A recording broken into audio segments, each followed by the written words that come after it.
मेरा विजन बिल्कुल क्लियर है कि नगर परिषद में विकास कैसे होगा, उसकी रूपरेखा क्या होगी। 19 पैसे प्रति स्क्वायर फीट के हिसाब से पिछले 9 साल का बकाया लिया जाता है। खाली जमीन का प्रॉपर्टी टैक्स, इसको कम किया जाना चाहिए। और जिनके आवास के पुराने पैसे किस लंबित हैं, मेरी प्रायोरिटी होगी, मेरी प्राथमिकता होगी कि जो नियमानुसार जो इसके हकदार हैं उनका पैसा बिना किसी मुसीबत के उन तक पहुंचे, बिना किसी दौड़ भाग के उन तक पहुंचे। अब नगर परिषद कार्यालय अपने कार्यालय की व्यवस्था ने साफ सफाई नहीं करा सकता है तो पूरे नगर के साफ सफाई क्या दावा करता है। मंगलवार को अररिया नगर परिषद क्षेत्र से मुख्य पार्षद पद के प्रत्याशी परवेज आलम ने चुनाव से पहले अपना मैनिफेस्टो जारी किया है। इस मौके पर परवेज आलम ने कहा कि अगर जनता ने उन्हें मौका दिया तो वह अररिया के चौमुखी विकास के साथ साथ भ्रष्टाचार पर लगाम लगाने के साथ जिन लोगों का आवास योजना लंबित है उन्हें आवास की राशि उपलब्ध कराने का काम करेंगे। इस मौके पर उन्होंने पूर्व के नगर अध्यक्ष पर आरोप लगाते हुए कहा कि उन लोगों के द्वारा नगर के विकास के लिए कोई ठोस कदम नहीं उठाया गया। नाला का निर्माण तो हुआ लेकिन नाला का पानी सड़क पर बहता है, सड़क की स्थिति जर्जर बनी हुई है। आवास योजना के लाभुकों को प्रथम किस्त और द्वितीय किस्त के लिए वर्षों से इंतजार करना पड़ रहा है लेकिन उन्हें राशि उपलब्ध नहीं कराई गई है। उन्होंने कहा कि अगर जनता ने मुझे मौका दिया तो अररिया नगर परिषद क्षेत्र का चौमुखी विकास के साथ साथ भ्रष्टाचार पर लगाम लगाने का काम करूंगा। कहीं भी कोई शक शुबा नहीं है, मेरा विजन बिल्कुल क्लियर है कि नगर परिषद में विकास कैसे होगा, उसकी रूपरेखा क्या होगी। एक बात और मैं कह दूं कि नगर परिषद के विकास की जो भी योजना बनेगी उसमें सिविल सोसाइटी यानी नागरिक समाज की भागीदारी होगी, उनसे मशवरा लिया जाएगा, उसके बाद वो बोर्ड में पास किया जाएगा। और हर 6 माह पे नगर परिषद का चेयरमैन नगर परिषद का रिपोर्ट कार्ड जारी करेगा और पब्लिक को यह अधिकार होगा कि वह सवाल कर सके कि ये काम हुआ और ये काम क्यों नहीं हुआ। बिल्कुल पारदर्शी व्यवस्था होगी, किसी को दौड़ने की जरूरत नहीं पड़ेगी। नगर परिषद कार्यालय परिसर में हेल्प डेस्क बनाया जाएगा, महिलाओं के लिए अलग होगा, वहाँ कर्मी नियुक्त होंगे जो सारी समस्याओं को लिखेंगे, उनको प्रपत्र देंगे, अगर फॉर्म चाहिए तो फॉर्म मिलेगा, उनको भरने का तरीका बताया जाएगा। नगर परिषद में होल्डिंग टैक्स के अलावा जो खाली जमीन है उस पर लगातार वसूला जा रहा है। ये बहुत बड़ी समस्या है। मुझे नहीं पता कि ये समस्या क्यों इतनी बड़ी हो गई। अब ये बताइए कि मैं आपको बता रहा हूँ कि जो खाली पड़ी ज़मीन है ये मेरी ज़मीन है, मैंने 17,000 रुपये होल्डिंग टैक्स दिया। 19 पैसे प्रति स्क्वायर फीट के हिसाब से पिछले 9 साल का बकाया लिया जाता है। अब ये बताइए कि नगर परिषद में बहुत सारे लोगों की खेती की ज़मीन है, 2 बीघे 4 बीघे 1 एकड़, उसका प्रॉपर्टी टैक्स वो कैसे देंगे? छोटा मोटा किसान, उसको तो अपनी ज़मीन बेचनी पड़ेगी। इस संबंध में नगर परिषद के अथॉरिटीज़ को, नगर परिषद के चेयरमैन को, नगर परिषद के एग्जीक्यूटिव अफसर को सरकार को ये लिखना चाहिए, पत्राचार करना चाहिए, सरकार से ये बात पहुंचानी चाहिए कि अररिया के लिए बहुत बड़ा बोझ है प्रॉपर्टी टैक्स, खाली ज़मीन का प्रॉपर्टी टैक्स, इसको कम किया जाना चाहिए।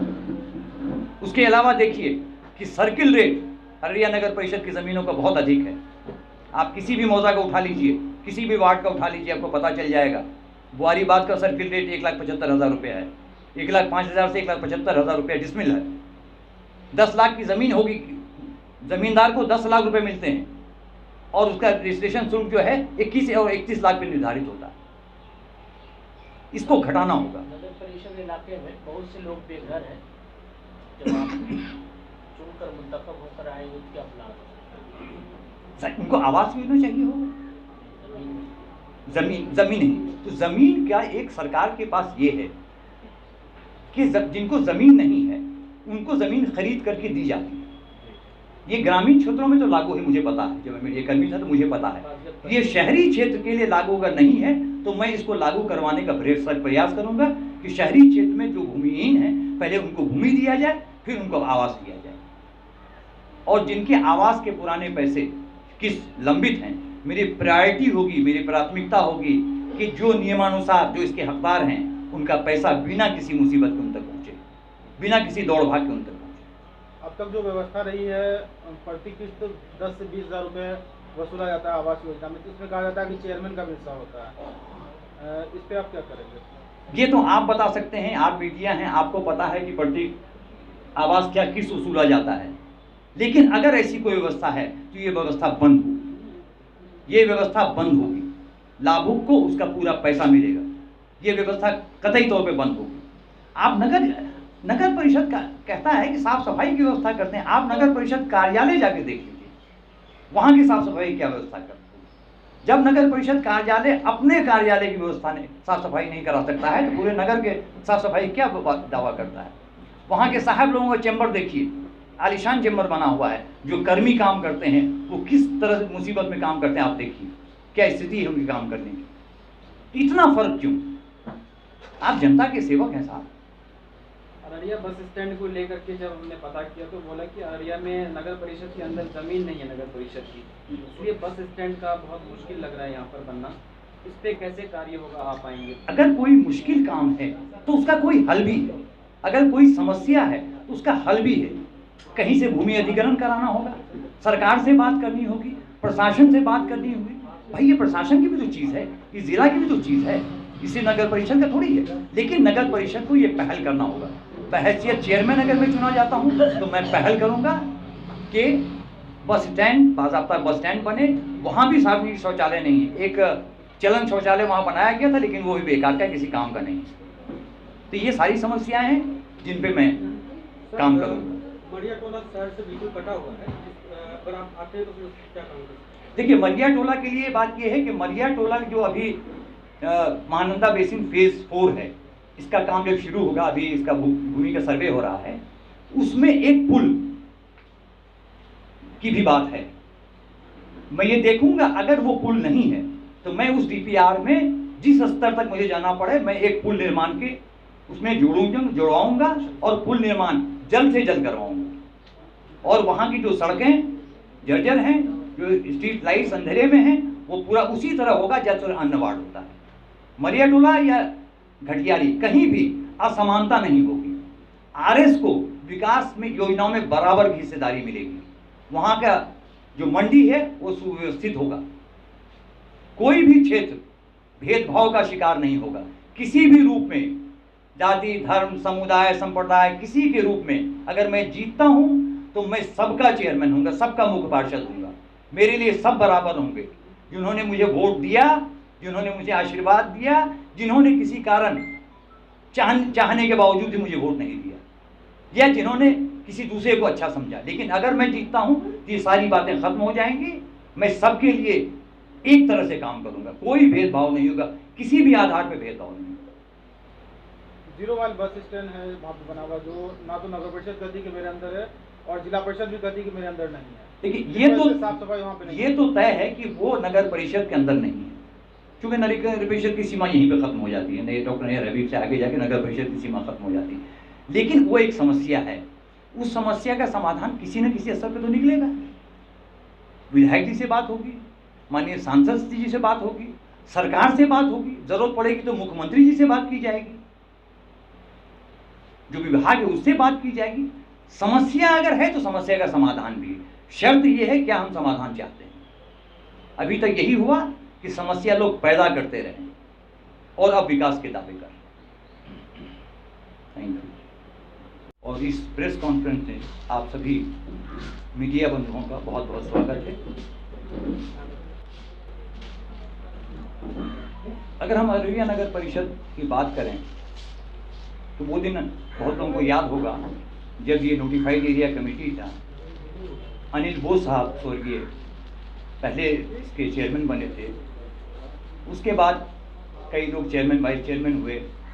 हाजी यासीन साहब मरहूम हुए, हसीबुद्दीन साहब एडवोकेट मरहूम वो हो गए, फिर हंसराज चचा हो गए, वो भी अभी दुनिया में नहीं रहे हैं। मैं उन सबको अपनी श्रद्धांजलि और खराज अक़ीदत पेश करता हूँ।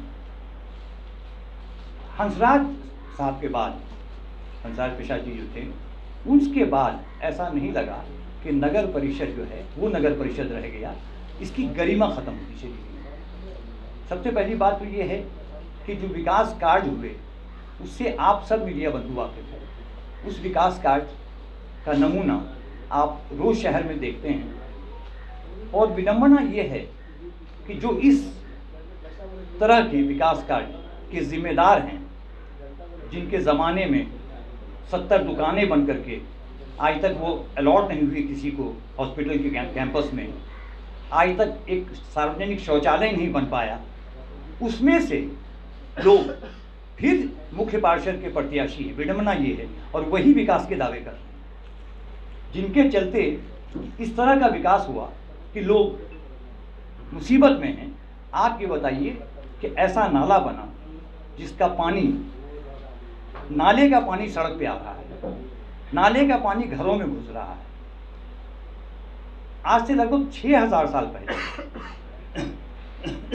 सिंधु घाटी सभ्यता की बात आप करते हैं। उस सभ्यता की सबसे बड़ी विशेषता ये थी, उसका सीवरेज सिस्टम था, जल निकासी की व्यवस्था थी। लेकिन आज 6000 साल बाद भी हम अररिया में एक सीवरेज सिस्टम नहीं बना पाए। जहाँ जैसी मर्जी हुई वैसा नाला बना दिया गया, किसी के साथ किसी का कनेक्शन नहीं है, जल निकासी की कोई व्यवस्था नहीं है। विकास का ये आलम है कि कहीं भी सार्वजनिक शौचालय नहीं है। हमारे शहर में गांव से हज़ारों की संख्या में लोग आते हैं, महिलाएं भी आती हैं, उनके लिए बहुत बड़ी मुसीबत है, वो क्या करें। तो क्या ये मुमकिन नहीं था कि ये नगर परिषद एक सार्वजनिक शौचालय नहीं बना पाता? इसमें क्या दिक्कत थी? लेकिन लोगों ने नहीं सोचा। हरियाली मार्केट का मामला आप लोगों को पता है कि हरियाली मार्केट में क्या हुआ, पैसों को किस तरह से बंदरबाट हुआ, वो जस का तस मामला पड़ गया। अब कहा जाता है केंद्र सरकार और राज्य सरकार के बीच में है। आप अगर बात कीजिए सड़कों की, अधिकांश सड़कें जर्जर हैं, नाले बने तो नाले के स्लैब टूट जाते हैं कुछ दिनों में। मेरा सवाल ये है कि जो चेयरमैन रहे इस अवधि में, उन्होंने क्या किया? अगर कहीं नाला त्रुटिपूर्ण बन रहा था तो ये चेयरमैन की, मुख्य पार्षद की जिम्मेदारी थी कि उनको ये देखना चाहिए। आप कचरा उठाओ की बात करते हैं तो कचरा उठाओ कैसे हो रहा है?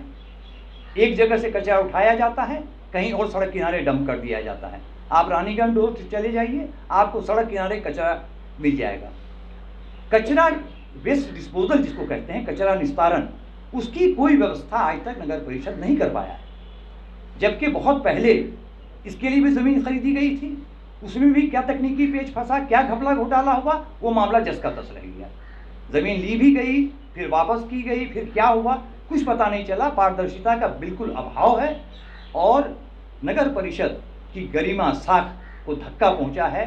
नगर परिषद पूरी व्यवस्था पर, पूरे सिस्टम पर से अररिया के लोगों का विश्वास उठ चुका है। बहुत सारी समस्याएं हैं। स्ट्रीट लाइट जो लगा उसके साथ भी यही समस्या होगी, उसमें भी घपले घोटाले हुए। हरियाली मार्केट का आप देख ही रहे हैं क्या हुआ।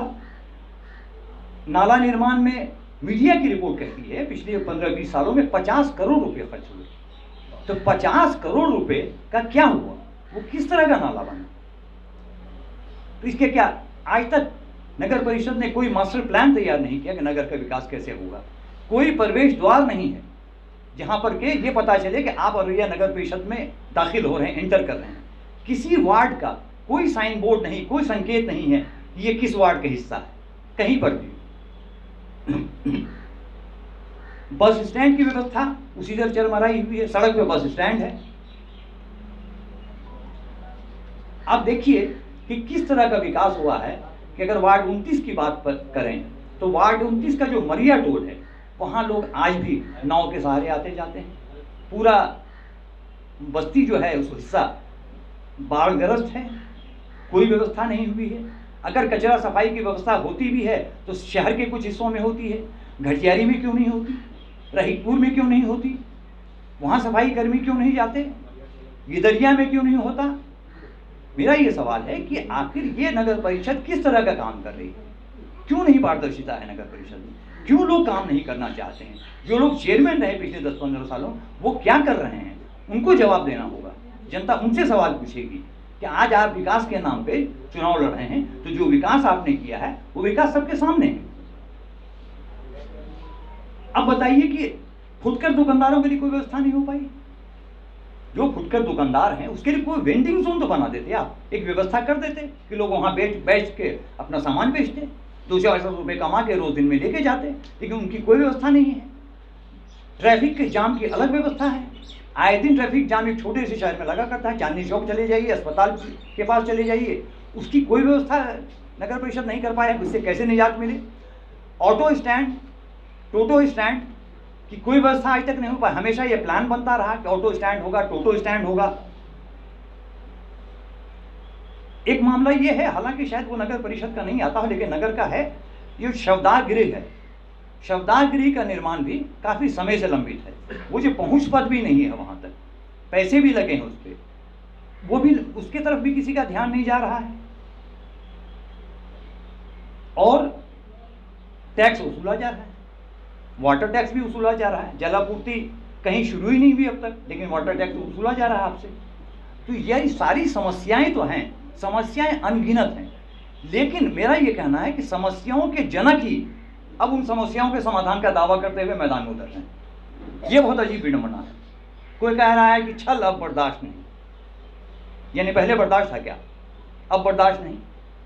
पहले भी तो आप पद पे रहे हैं भाई, पार्षद, उप मुख्य पार्षद तो आप रह ही रहे हैं, लेकिन कहा जा रहा है कि छल अब बर्दाश्त नहीं। तो मेरा ये कहना है कि मैं इसलिए चुनाव में आया कि मैंने बहुत दिनों तक इन समस्याओं को देखा है। एक मीडिया कर्मी की हैसियत से भी देखा, एक शहर के नागरिक की हैसियत से भी देखा कि समस्याएं क्या हैं। और सिर्फ मैंने समस्याएं नहीं देखी, मैंने समस्याओं के निदान एक रूपरेखा मैंने तैयार कर रखा है। अगर मैं आप लोगों के से जनता ने मुझे आशीर्वाद दिया अपना और मैं जीत कर मुख्य पार्षद बन पाया, तो मेरा एक पूरा मैनिफेस्टो है जो आज मैंने जारी किया है। मैं इसके आधार पे काम करूंगा, इसके अलावा भी अन्य काम जो है वो मैं करूंगा। लेकिन ये ज़रूरी है कि शहर की व्यवस्था बदले, लोगों को ये पता चले कि वो अररिया नगर परिषद में प्रवेश कर रहे हैं। साफ सफाई की समूची व्यवस्था हो, शौचालय बनना बहुत ज़रूरी है, चिल्ड्रन पार्क नहीं है, बच्चों के खेलने के लिए कोई चिल्ड्रन पार्क नहीं है, बुजुर्गों के लिए कोई पार्क नहीं है। अब तक किसी ने ध्यान नहीं दिया कि ये ज़रूरी चीज़ें हैं। अनुमंडल की लाइब्रेरी है, आप जाके देखिए उसकी क्या व्यवस्था है। वहाँ प्रशासन की तरफ से अखबार भी नहीं आता, एक मैगजीन नहीं आता। कंपटीशन की लोग तैयारी करते हैं, मैं गया हूँ वहाँ, बच्चे बीपीएससी, रेलवे, बैंकिंग सबकी तैयारी करते हैं, लेकिन वहाँ 2 अखबार नहीं आता। प्रशासन ने कोई व्यवस्था नहीं की है, कोई मैगजीन नहीं आता, जबकि सभी बच्चे बहुत मेहनती हैं। तो नगर परिषद के चेयरमैन होने के नाते अगर मैं आया तो मैं उस लाइब्रेरी को समृद्ध और सुदृढ़ करूंगा, ये मेरा वादा है, ताकि बच्चे जो हैं पढ़ सकें, उनको पर्याप्त पाठ्य सामग्री मिल सके और वो अच्छा कर सकें। एक प्रश्न ये उठ सकता है, लोगों बराबर ये प्रश्न उठाते रहते हैं कुछ लोग कि मेरा समाज सेवा में क्या योगदान है। इस बात को शुरू करने से पहले मैं चंद नाम लेना चाहूँगा और उनको अपनी श्रद्धांजलि देना चाहूँगा। एक नाम है प्रोफेसर अशोक झा का, दूसरा नाम है जिला लोक अभियोजक स्वर्गीय महेश्वर प्रसाद शर्मा जी का, तीसरा नाम है हंसराज प्रसाद जी का, चौथा नाम है हारून रशीद गाफिल साहब का। सन 90 के दशक में जब मैं वापस घर लौटा अपनी नौकरी के बाद, अपनी पढ़ाई के बाद, तो जब साक्षरता अभियान की शुरुआत हुई, संपूर्ण साक्षरता, उत्तर साक्षरता, सतत शिक्षा, इस सब में मेरा सक्रिय योगदान रहा है। अभी भी कुछ लोग यहाँ बैठे हुए मीडिया कर्मियों में से जो उस टाइम के हमारे साथी रहे हैं, जिसमें कमर साहब हैं, चंदन कुमार लालू जी हैं, हम सब लोगों ने 218 पंचायतों का सालों साल दौरा किया, पैदल चले, रात में आए, दिन में आए, ये सिलसिला 5, 7, 8 साल तक चलता रहा। क्या आप इसको समाज सेवा में नहीं गिनेंगे? जो लोग ये सवाल उठा रहे हैं कि मेरा समाज सेवा में क्या योगदान है। दूसरी बात, जब अररिया अगर पल्स पोलियो मुक्त हुआ है तो मुझे गर्व है कि मेरा भी उसमें योगदान रहा है। जब WHO यहाँ का कार्यालय खुला और WHO ने एक्सटर्नल मॉनिटर रखा, तो मुझे एक एक्सटर्नल मॉनिटर रखा गया। उसमें कई लोग हैं, यहाँ दीपक दास जी भी हैं, इसराइल साहब भी हैं, वो सारे लोग एक्सटर्नल मॉनिटर रह चुके हैं। उनसे पूछिए कि पल्स पोलियो अभियान में, जिले को पोलियो मुक्त करने में हम लोगों का क्या योगदान रहा है। लोग सवाल करते हैं कि सामाजिक योगदान मेरा क्या है, सामाजिक कार्य क्या है। उनसे पूछिए कि सामाजिक कार्य की परिभाषा क्या है, उनसे कहिए कि उनके सामाजिक कार्य की उनकी क्या समझ है। तो मैं आपको नंबर देता हूं, अभी WHO के स्टेट हेड हैं डॉक्टर परेश कंधारिया, गुजरात के हैं, पहले अररिया में SMO थे। आप उनसे फोन करके पूछिए कि परवेज आलम का पल्स पोलियो अभियान में क्या योगदान है। उसके अलावा भी मैं बहुत सारे गैर सरकारी संगठनों से जुड़ा रहा, सामाजिक कार्य करता रहा। हाँ, ये जरूर है कि मैंने फोटो नहीं खिंचवाई, फोटो 4 कंबल बांट के मैंने फोटो नहीं खिंचवाई, ये जरूर है। लेकिन कोई ये नहीं कर सकता है कि मेरा सामाजिक कार्य में योगदान नहीं है। मैं हमेशा से सामाजिक कार्य करता था, आज भी हूं, और चेयरमैन अगर बनता हूं मैं मुख्य पार्षद, तब भी मैं सामाजिक कार्य करता था।